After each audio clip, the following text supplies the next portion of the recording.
Assalamualaikum warahmatullahi wabarakatuh. Saya Kurnialilahi dengan NIM 1804654, mahasiswa Pendidikan Sejarah Universitas Negeri Padang.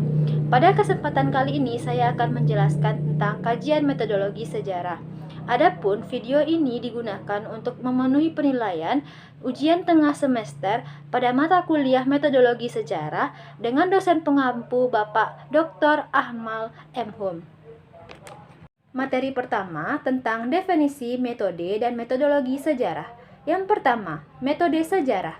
Metode sejarah dapat disimpulkan sebagai cara atau prosedur yang sistematis untuk menjelaskan objek kajiannya dalam merekonstruksi masa lampau. Kunto Wijoyo mengartikan metode sejarah sebagai petunjuk pelaksanaan dan teknis tentang bahan, kritik, dan interpretasi sejarah serta penyajian dalam bentuk tulisan. Metode sejarah bertujuan untuk memastikan dan mengatakan kembali masa lampau. Sedang yang kedua, metodologi sejarah. Metodologi sejarah itu merupakan suatu prosedur atau metode yang digunakan untuk tahu bagaimana mengetahui. Metodologi sejarah atau kind of methods juga berarti sebagai suatu ilmu yang membicarakan tentang cara, yaitu cara untuk mengetahui bagaimana mengetahui peristiwa yang terjadi pada masa lampau atau peristiwa sejarah. Selanjutnya tentang perbedaan metode dan metodologi sejarah. Yang pertama, metode sejarah. Metode sejarah merupakan suatu prosedur yang dilakukan untuk meneliti kembali peristiwa-peristiwa yang pernah terjadi di masa lampau. Metode sejarah juga bisa dikatakan seluruh penelitian yang dilakukan yang bertujuan untuk mengetahui fakta yang ada dan suatu hal yang pernah terjadi di dalam kejadian masa lampau.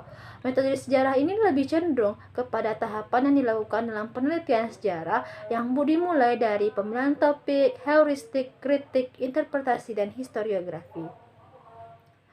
Sedangkan metodologi sejarah adalah cara mengetahui tentang bagaimana suatu peristiwa sejarah terjadi di masa lampau.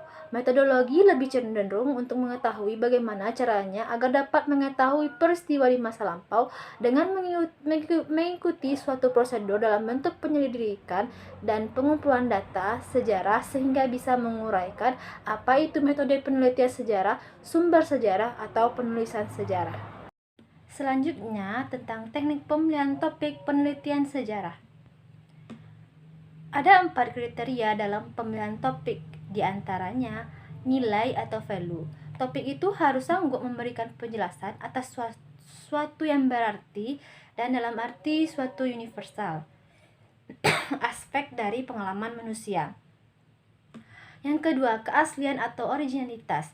Jika subjek yang dipilih telah dikaji dalam penelitian yang lebih dahulu, maka seorang peneliti harus yakin bahwa dapat menampilkan salah satu atau keduanya. Yang pertama, evidensi yang sangat substansial dan signifikan. Selanjutnya, interpretasi baru dari evidensi yang valid dan dapat ditunjukkan. Selanjutnya, kepraktisan atau practicalities. Penelitian harus dapat dilakukan dengan memperhatikan hal-hal sebagai berikut. Yang pertama, keberadaan sumber-sumber yang dapat diperoleh tanpa adanya kesulitan yang tidak rasional. Yang kedua, kemampuan untuk menggunakan sumber-sumber itu berdasarkan atas latar belakang pendidikan sebelumnya. Yang ketiga, ruang cukup untuk penelitian. Selanjutnya, kesatuan atau unity. Setiap penelitian harus mempunyai suatu kesatuan tema atau diarahkan kepada suatu pernyataan atau proposisi yang bulat yang memberikan peneliti suatu titik tolak, suatu arah maju ke tujuan serta suatu harapan atau janji yang akan melahirkan kesimpulan-kesimpulan khusus. Materi selanjutnya tentang perbedaan penelitian sejarah dengan penelitian ilmu lainnya. Perbedaan penelitian sejarah dengan penelitian ilmu lainnya adalah dalam penelitian sejarah yang diteliti adalah masa lalu yang terdapat batasan waktu, di mana sejarah ini bersifat diakronis. Sedangkan penelitian pada ilmu lainnya, objek kajiannya adalah masa sekarang. Materi selanjutnya tentang mengenai latar belakang masalah, perumusan, tujuan, landasan teori dalam penelitian sejarah. Yang pertama, latar belakang masalah.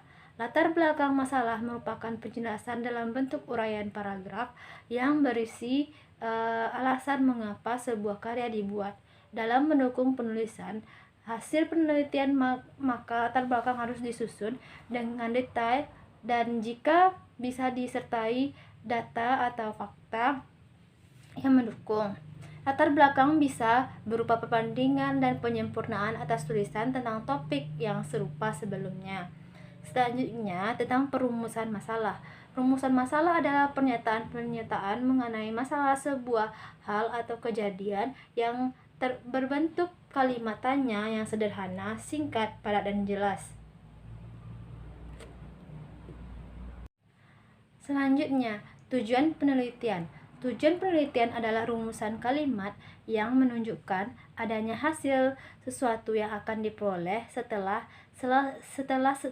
penelitian selesai, juga sesuatu yang dicapai atau ditangani dalam suatu penelitian. Selanjutnya, landasan teori. Landasan teori adalah salah satu bagian yang ada di dalam suatu penelitian yang berisi tentang teori-teori dan juga hasil penelitian yang berasal dari studi kepustakaan. Baiklah, sekian dari saya. Salah dan janggal saya mohon maaf. Saya sudahi dengan Assalamualaikum warahmatullahi wabarakatuh.